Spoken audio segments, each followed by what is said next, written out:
wala naman akong itinatagong maraming pera. Kung baga nasa katamtamang positions pa lang ako. But I feel the real happiness in my life just because of helping other people. Not only helping other people, but to inspire other people also to do what I have done. Kasi I will make something as a legacy or just a legend. Yun din ang ini-inject ko sa mga anak ko, na balang araw, they must have to follow the footstep.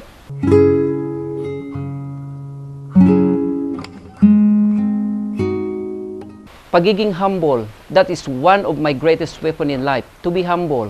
Kasi, although nasasabihin nila, si Francis ganito, ganito, kung makikita nyo ako sa labas, I was just a simple person. Sa pananamit, sa aking ways, I'm just still simple.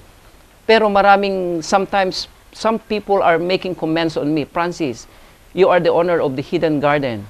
Ba't ganyan ang itsura mo? But I really don't mind.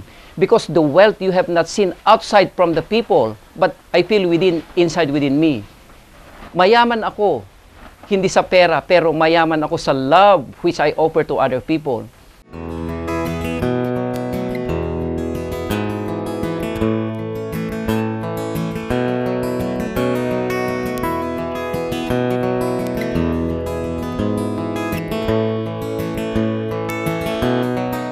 Iyon ang pinagmamalaki kong kayamanan. It is not on my wealth. What I mean is, it is not on my material things. It is not on the things what you have seen in my garden, but yung kabutihang loob. Iyon ang pwede kong ipagmalaking kayamanan na sinasabi nila. Kung some other people are telling me, Francis, mayaman ka na. Yes, I admit, mayaman ako.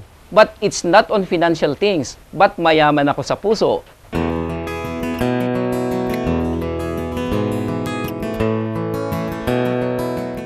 Now I'm already on the success of my life. One thing more that I would like to inject to the people, lalong-lalo na yung mga mahihilig din na mag-garden katulad ko. Although I'm no longer exercising my profession kasi nagbaling ang ang aking takbo ng isipan. Instead of I'm going to exercise my profession being a marine engineer, maybe it's one way or the other is a will of God. Natutulong dun ako sa mga kabataan, especially during these days. Marami na tayong kabataan na they don't look after for the nature. Maraming nangyayaring disasters just because of nature.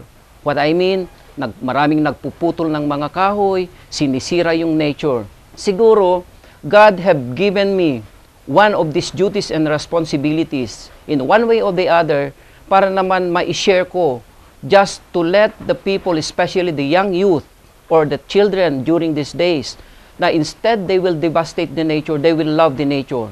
Kasi para sa atin ding next generation, for our future generation, kung makikita man natin ngayon, marami nang naghihirap na ating mga kababayan just because of cutting trees, illegal loggings, etc., etc.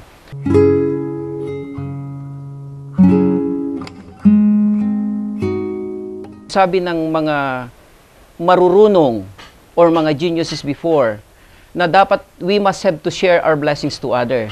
In one way or the other, I would like to reiterate na uulit-ulitin ko ulit na ang blessings na binibigay sa atin ng Panginoon, we must have to share others. Kaya as much as possible, gusto ko pang magkaroon ng iba pang, kung mabibigyan man ako ng pagkakataon, gusto ko pang i-improve, not only gardening, but kung meron pang pagkakataon na magkaroon ng iba pang klase ng business, para sa ganun magkakaroon pa ng employment ng mga taong nangangailangan o nangangailangan ng trabahador. Yung what I mean, yung mga trabaho. Para sa ganun mas marami pa tayong matutulungan. Not only here on our barangay, but maybe the whole part of Ilocos Sur, or hindi lang yun siguro, the whole part of the nation.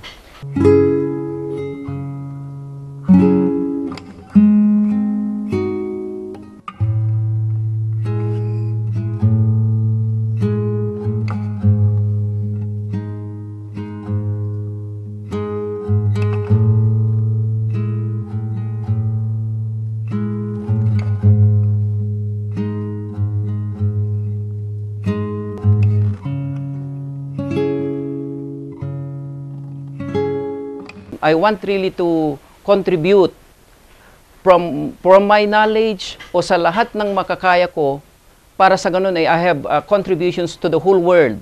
Hindi naman siguro masamang ang mag-ambisyon to contribute some of our knowledge to the whole world.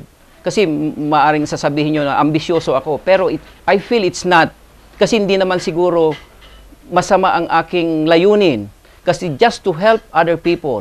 In the near future, meron pa akong balak na magtayo ng ibang negosyo pa kung mapapagbigyan ako ng pagkakataon. Para sa ganon, the more people I'm going to employ.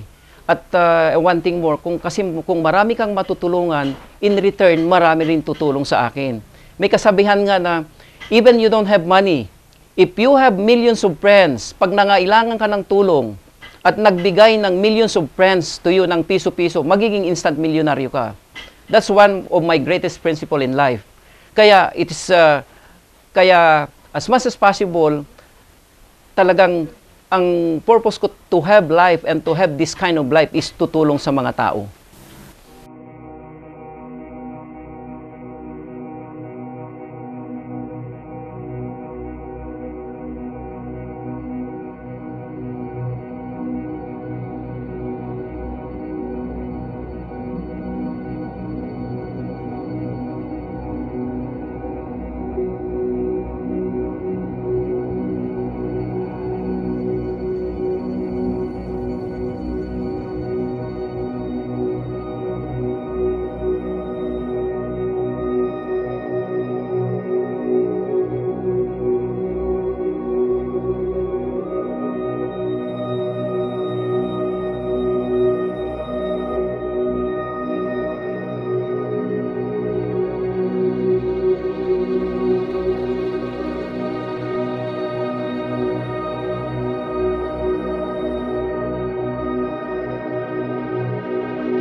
Siyak ni Francis Flores, ti makingkukwa dito'y Hidden Garden.